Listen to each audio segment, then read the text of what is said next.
Imran Khan is the former Prime Minister of the Islamic Republic of Pakistan. He's the founder and chairman of Pakistan Tehreek-e-Insaf Party, PTI, and the former cricket champion who led the Pakistan team to victory in the 1992 Cricket World Cup. Mr. Imran Khan, salam and welcome to Al Mayadeen. This is the proximate aspect. I'm Zainab As-Safar. So good to have you, sir. My pleasure.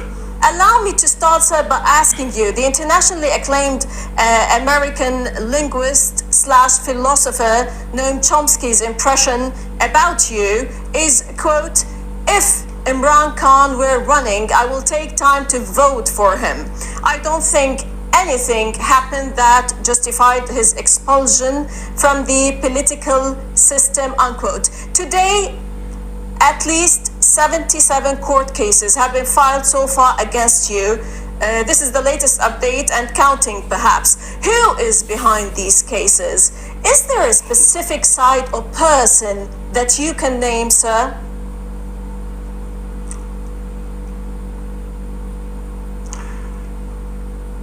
Well, we have been taken over by a bunch of criminals.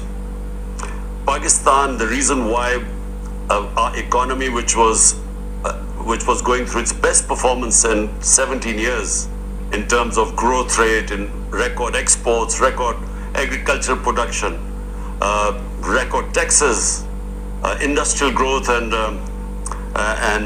IT exports were just improving. So a country that was going through its best period in 17 years as far as the economy went, despite 2 years of COVID-19, our government was removed through a conspiracy.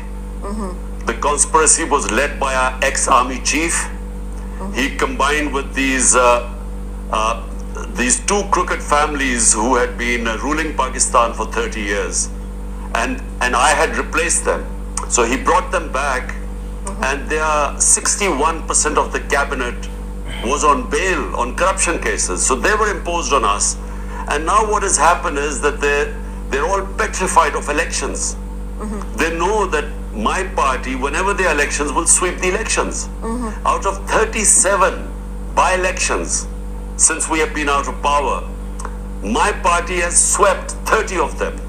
So because they're scared of elections, what they want is they want to have me disqualified or put into prison or even killed, because we treat them as mafias.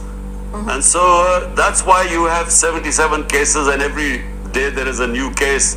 I have blasphemy case on me, I have sedition case, I have terrorism case. There are 3 terrorism cases on me.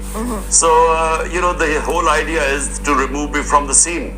Right. So do you, sir, consider this as a political assassination? How do you confront this arduous situation? And what about the physical assassination?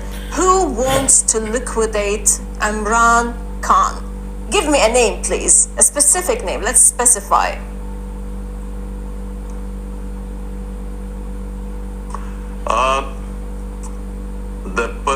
The assassination attempt on me was predicted by me. 2 months earlier, 6 weeks earlier, on 2 public rallies, I actually, in the rallies, I announced who was this attempt on me through a religious attempt.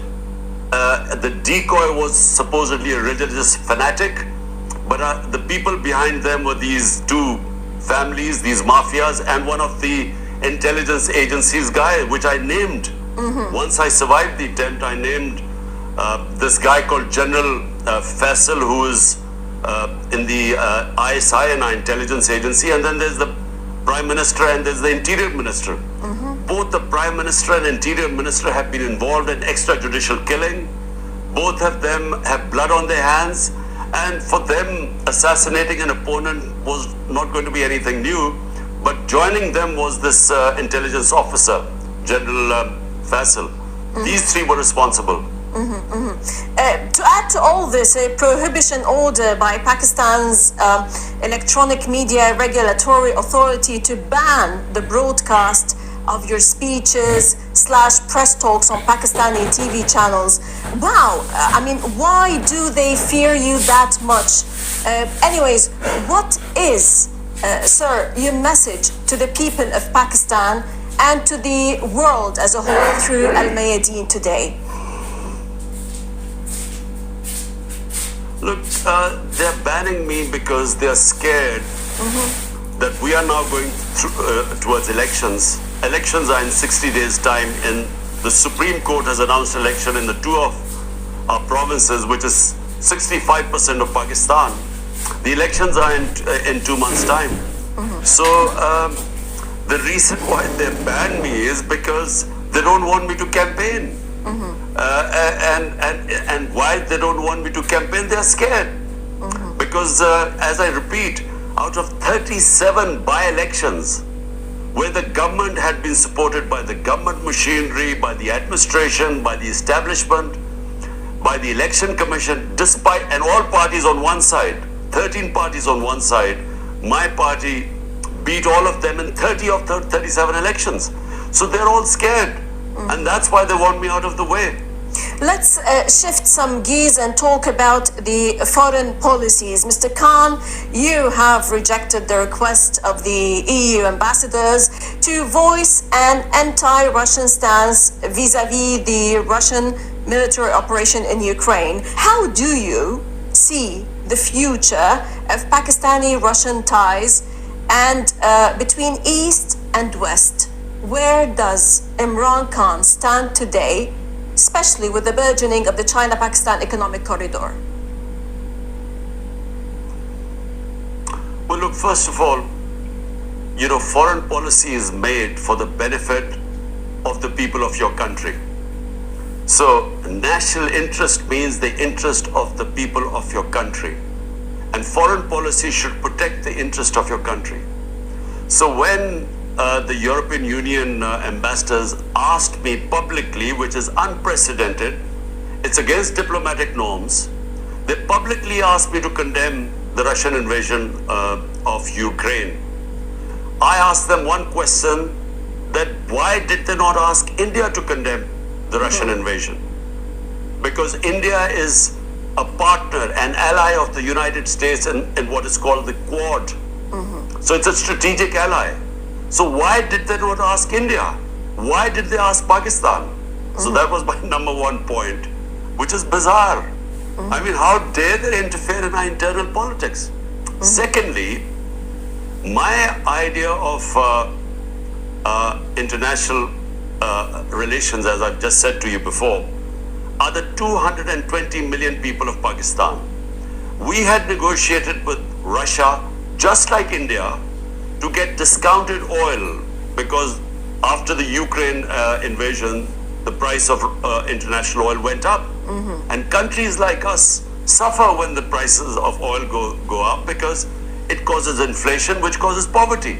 Sure. So we had negotiated this discount. Now, by condemning them, we were jeopardizing this. And my third point is that why is it morality selective for the European ambassadors or for the United States? Exactly. Because when it comes to their interest, they do not condemn what is happening in Palestine or what is happening in Kashmir, because Israel is their ally and India is their ally. But they want us to take positions double standards, on international relations, which is their issue. And it's their issue. I mean, the European war is not Pakistan's issue. True. So they want us to take stand there where it can be very costly for our people. Right. On issues pertaining to Pakistan, in a similar vein, definitely the issues of occupied Kashmir and Palestine are thorns in the heart of the Islamic Ummah in their common suffering and atrocities. In your perspective, sir, is there any viable solution for both issues?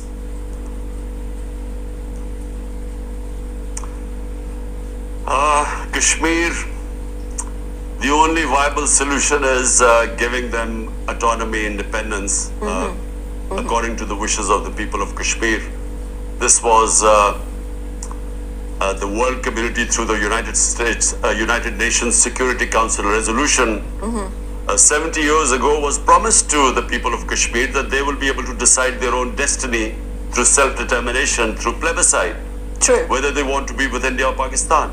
So they should be given the right. You can't, use force, and you cannot, through the barrel of a gun, keep people enslaved. So that is really the only solution.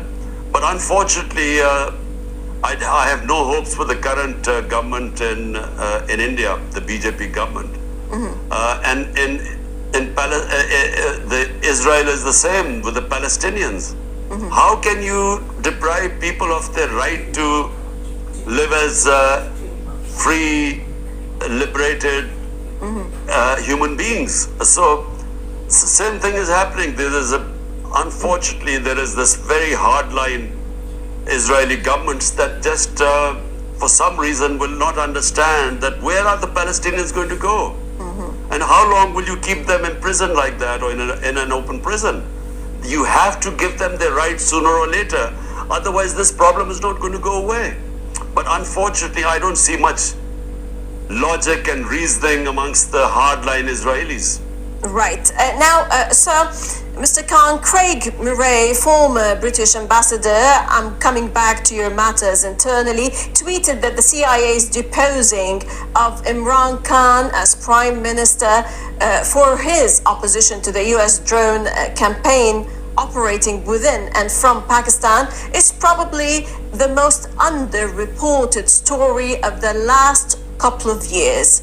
What is the reason for your categorical refusal, saying absolutely not for establishing US military bases in Pakistan? And how do you see the future of the relationship, perhaps, with Afghanistan after the US withdrawal and the Afghans breaking the shackles of slavery, as you termed it? Well, look, first of all, the reason why I said absolutely not, it's because Pakistan joined the US war on terror. 80,000 Pakistanis were killed. There was over $100 billion lost to the economy. We had over 400 drone attacks conducted by the US, bombings inside Pakistan, and a lot of the drone attacks killed innocent civilians. And the revenge attacks for the drone attacks were against the Pakistani security forces. And what did Pakistan get out of this joining the US war in the end? We were blamed for playing a double game. We were not even given credit for the sacrifices this country made for fighting their war. And so I'm not anti the United States. I think Pakistan should have good relationship with the US. US is a superpower, our trading partner. The most powerful expatriate Pakistani community is the Pakistani American community. So, I mean, we have to have good relationship with them. But, a relationship that must have dignity and respect. Right. Mr. Imran Khan, as a political leader, how is your relationship today with the West Asia region, with the Arab and Islamic world, especially Saudi Arabia and Iran, knowing that you've always played the role of the mediator and fence mending in many turbulent issues among countries in the region? Well, look, we have a terrible situation in the Muslim world. Most of the countries are going through conflict. You look at the Muslim world, Syria, Afghanistan is just after 40 years, there's peace there. But then, the tensions between the Muslim countries, and I feel that, we are lagging so far behind. The world is leaving us behind, and we are involved in petty conflicts, and we can't resolve our differences. You just look all over Somalia, Yemen, all over, there's conflict. And then tensions between, Iran is our neighbor, and Saudi Arabia is one of Pakistan's closest friends. So the tension between them affects us. And, and Turkey, Turkey is a powerful country, Muslim country. And then there were tensions before, but I'm glad Turkey's tensions are gradually easing with the Middle Eastern countries. And so, the more your tensions disappear, the more you trade between them, the more there will be prosperity, in the Muslim world. Sadly, it is not the case right now. Right. So that's true. Pakistan is facing unprecedented economic challenges owing to multiple factors, as you said. Might you tell us how to pull out the country from the current economic quagmire, as you termed it? Do you actually have answers for this dilemma, sir? And are there talks behind the scenes, behind closed doors, about the need for Pakistan to give up its nuclear weapons program in exchange for its economic rescue?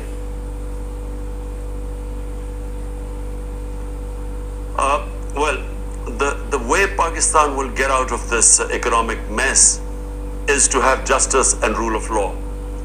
You must remember that countries that have rule of law are prosperous.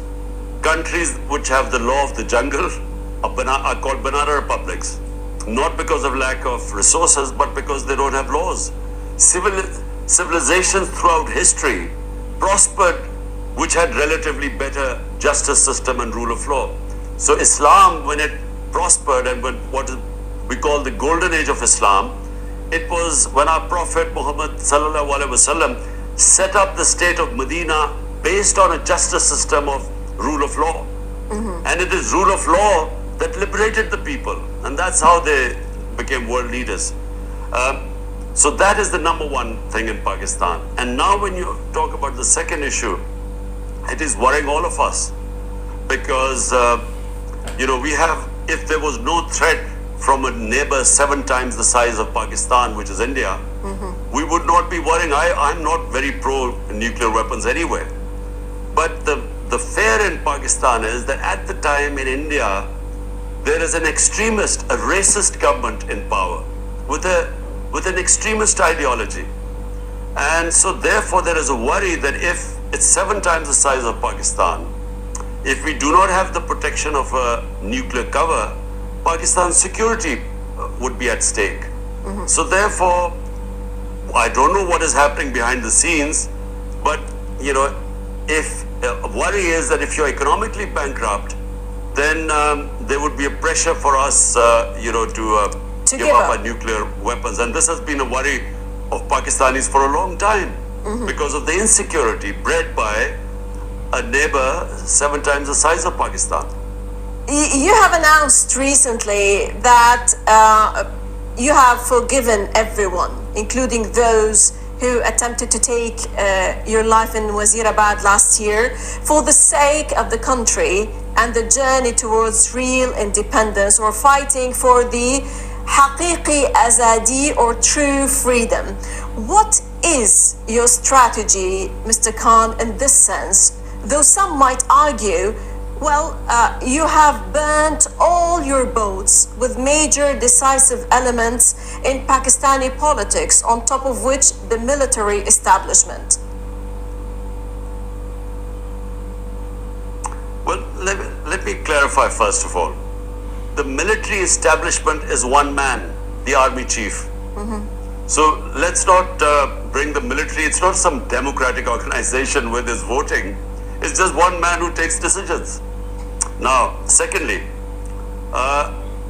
it doesn't matter whether there is no one with me because I have the people of Pakistan with me.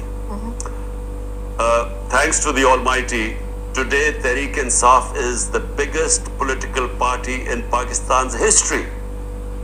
So therefore, when you have the people with you, you don't need anyone else. Now, the reason why I said I would forgive the ones who, and I know the ones who attempted to kill me, the reason I said I'd forgive them, because it is in line with our Prophet Muhammad sallallahu alaihi wasallam after the conquest of Makkah. He forgave everyone, people who were cruel to them, who had made them leave Makkah and migrate to Medina. So he forgave everyone. So therefore, Similarly, I mean, it's not about me, it's about my country. So therefore I can forgive those who were cruel to me or tried to kill me. But what I said you cannot forgive are the ones who have stolen money from the people of Pakistan, who've done corruption. You can't forgive them because that money belongs to the people of Pakistan. My last question for you, Mr. Imran Khan, if you review and assess your political approach, have you made many mistakes? Where and what mistakes have you done? And what have you learned? What will you offer to Pakistan if you return to power?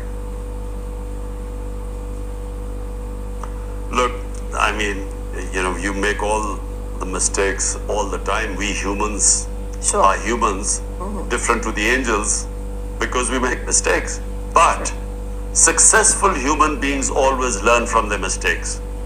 So the biggest mistake I made was that I believed that the ex-army chief, who was then the army chief when I was a prime minister, I believed that he was working for the same for Pakistan just like I was. I felt that his interest and mine were aligned.